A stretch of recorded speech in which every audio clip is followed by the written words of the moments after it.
Sorry, we lost our link, and we are back. Good. We are on the stage of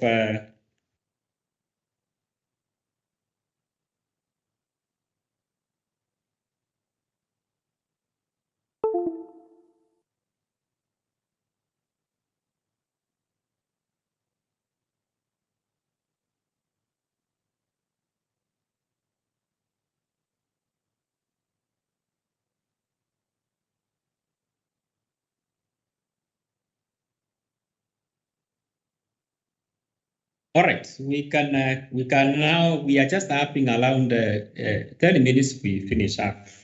We are at the stage of support system. What is the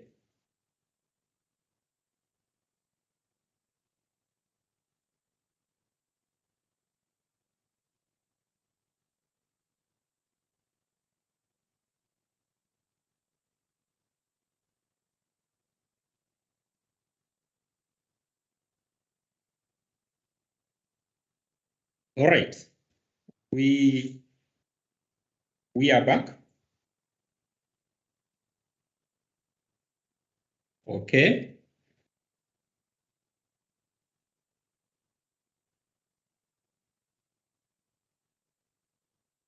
Now, I want us to, we are on the side of, I think that the last bit of our discussion. Mr. Saya, we have gone through the definitions of Alana. Yeah. We have concentrated more on Alana. Not showing that Alana does not live in a vacuum. In a vacuum, yeah, sure. Support system. Support system of Alana is that force behind you, driving you towards achieving your goals.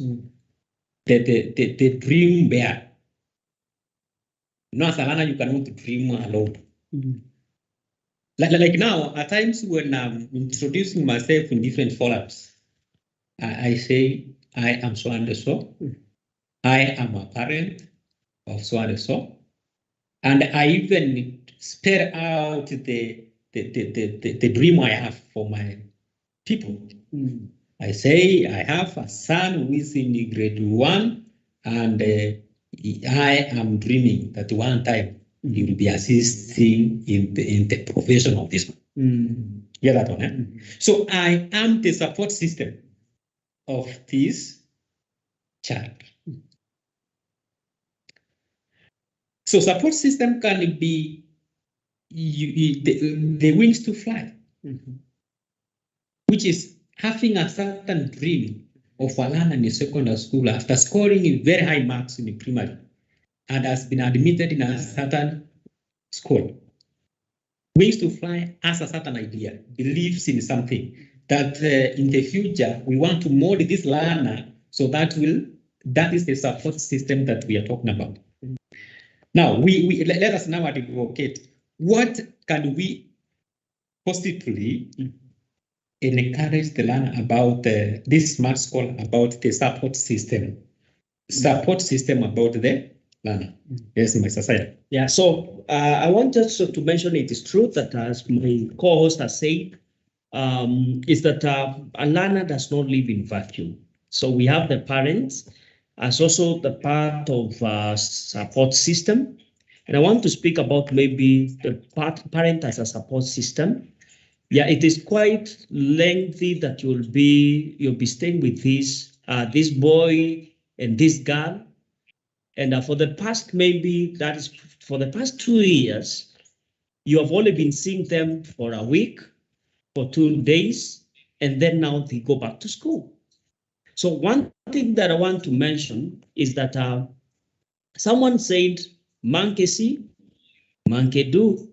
Yeah, so, and I want to say that at this particular point of time that now we have them now at home, we need to be able to be also very intentional so that we can also pass it on, the values that they can learn from. and be able to get to become responsible parents when they grow up. Yeah, so that they can be able to get now to board with you. Yeah, so that they can be able to open up. They can be able to be free with us as we bond with them. For me, I would say that this is a blessing.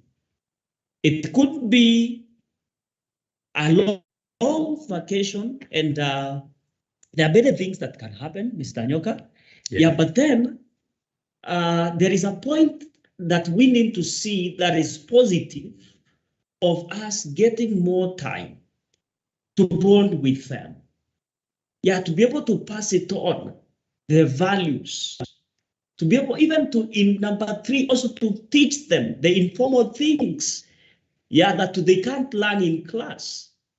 Yeah, so maybe mannerisms at home, so that we can raise a people that have manners, even as citizens of this republic. And that thing that also we can also teach them other skills, other soft skills.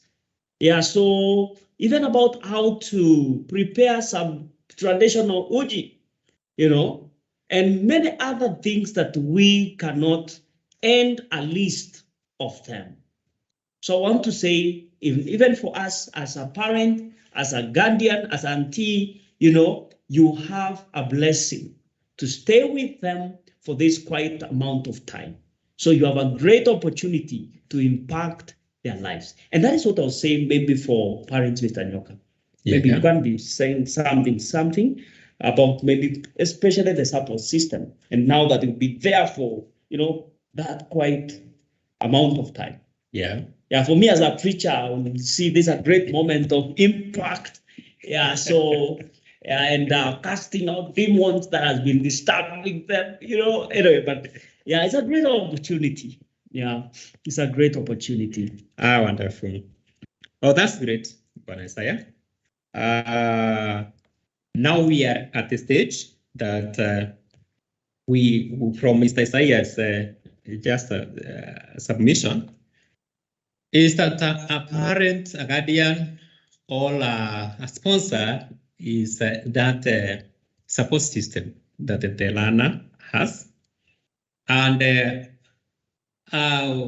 you wish that a parent becomes that parent, even he or she wishes that his or her grandchildren will have. Because you are at a stage, because it's a continuous process. You are someone is a granddaughter, grandson, and in the future you will become a grandmother, grandfather. Now, that grandchildren that you wish to have, are you the parent that you would wish the grandchildren, your grandchildren should have? Are you available to address a few concerns of, or you have given your responsibilities to serve with parents, to other people? Okay, in school, you find that a learner has so many parents, has so many teachers to look up to, and they consider learning a lot from them. And the society is very cruel, when it comes to teachers. If a teacher misbehaves to some extent, is handled harshly because is handling the young ones, the young mind, because these young minds should learn something from the teacher, something that is morally acceptable. Okay, a role model way of doing things, and that one, if even whoever is becoming an employer for a teacher, always wishes that you should behave a manner that you are propagating some mannerisms, some aspect of morals to the people that you are leading. Now, this aspect, now to crown it all, as a support system of this learner, do your best. We may not dictate, because at times you have to go ahead and look for something that is supporting, that will enable you financially or in many aspects to support this learner.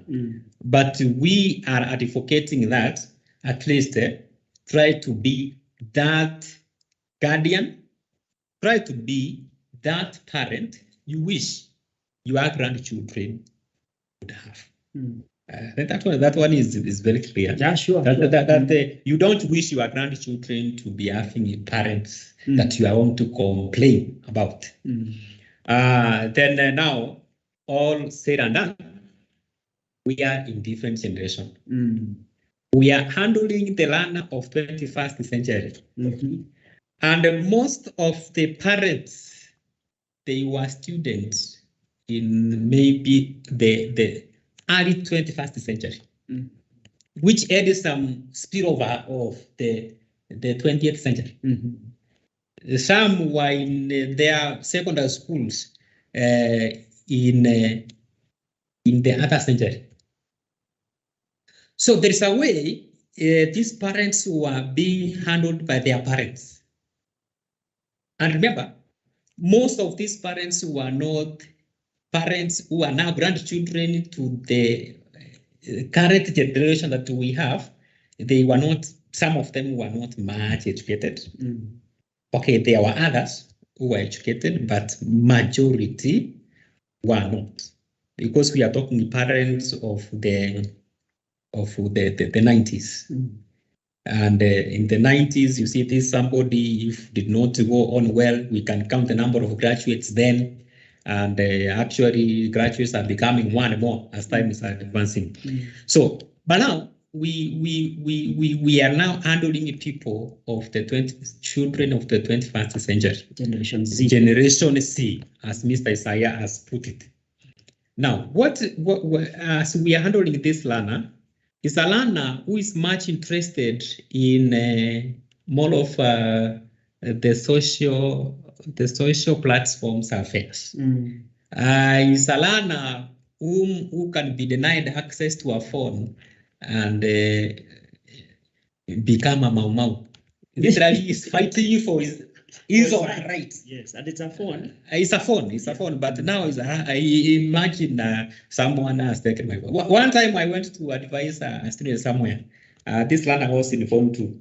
And the parent decided that I can come so that we talk in at the close wavelength. And the major concerns were about the phone. When I talked to this learner for like almost an hour, our conversation did not continue because he was giving ultimatums, saying, I cannot proceed with listening anything until I have my phone. They are the same people who bought for me this phone as a gift in my birthday. Now, how can they deny that phone? I'm getting used to it. My friends are in TikTok. My friends are in Instagram. My friends are socialites. I'm here. Teacher, we cannot proceed in this discussion until I have my phone. To some extent, I advise the parents, denying this phone from your daughter, it is doing more harm than good. What I wish, go and have a discussion on the timelines on how to use this phone. Because there's a conversation. I have tried to talk to her for all this time, but the only statement is, I cannot listen until I have my phone. And who bought this phone? Parent. As a gift. How can you take back a gift that you bought for this? So I was equally even challenging a parent. You bought this phone, yes. Did you consult before buying a phone as a gift? Did you know the outcome of this? Yes. Now the phone has been used for misbehavior, let us now manage the phone, because have a timeline of 1 hour you are using. Now, why am I giving this story? Because at times our learners are really minding about those phones at all. The other day, I had a conversation in our digital literacy and mentorship club with regards on now the responsible usage of gadgets. They told me, I was just asking a question. What is this that you are missing while in school that you, to my surprise, they did not say even food. They said phone. They said phone. So if a parent at home preparing to receive his or her daughter is shopping and having everything edible in the fridge. My daughter has been in school, my son has been in school all this time, welcome, will eat very well. But immediately as he or she lands home, the eyes are on the phone, not even the fridge, not even at the parent. Yes. The eyes are on the phone. Mom, who touched my phone when I was not here? Now, let us now come to our club. We run a club called Digital Literacy and Mentorship Club. Our call is responsible usage of digital gadgets and its applications. I have much to try to hide these gadgets from the learners. To some extent, they are causing more harm than good. Because they are grieving, they are actually mourning about the phone as if it is dead when they don't have it. Yes, you take it, you hide it somewhere, but they think about it more. So what we are advocating is responsible usage of them. You can have even a timetable on how can you use this one. For example, I said, we have YouTube Live at this time, and we want to use the gadget to join. We wish that this gadget can be availed for the purpose of using it to discuss purposeful pursuit of what? Excellency as a scholar. Using the phone. Which application are we using? YouTube, we are using Facebook, we are using other platforms. From Friday, we have just an online, the onset of online classes. These classes cannot be attended by just face-to-face. We are using now, we are calling for responsible usage of these digital gadgets. So our interest is that how can we use these gadgets productively in mentorship of the learner, in the learning and influenced towards the right direction. And now we have Dilac Online Academy, which is taking shape. And we are starting our learning on Monday, the 5th. But we are doing the piloting and the testing of the platform to use on Friday, Friday 2nd, so that we can start learning on Monday. So we wish that we register as many as possible so that we can advance the productive and the good way of using our digital gadgets. So that's all we had today. We thank you for those who joined us, even if we had the communication lapses of having a blackout here and there, but we managed to have this discussion. And whatever that you missed, we are going to premiere it later. So we wish you well, and I welcome Mr. Isaiah to have a parting shot. Yeah, so thank you so much, Mr. Nyoka, for such a wonderful sharing, and also this time that we've had. So we want to encourage you that you continue following us. In case of any question that you have, feel free to reach out to us. We are really sold out for this generation so that we can be able to help us. Yeah, because someone helped us and we want to pass it on. to our next generation. We don't want to be the people who took the baton and didn't pass it on. So I want to encourage you that if there is something that you want to hear from us, if there is a challenge that maybe you're going through, so feel so much free, to talk to us. But now as we finish, so I want to encourage that now you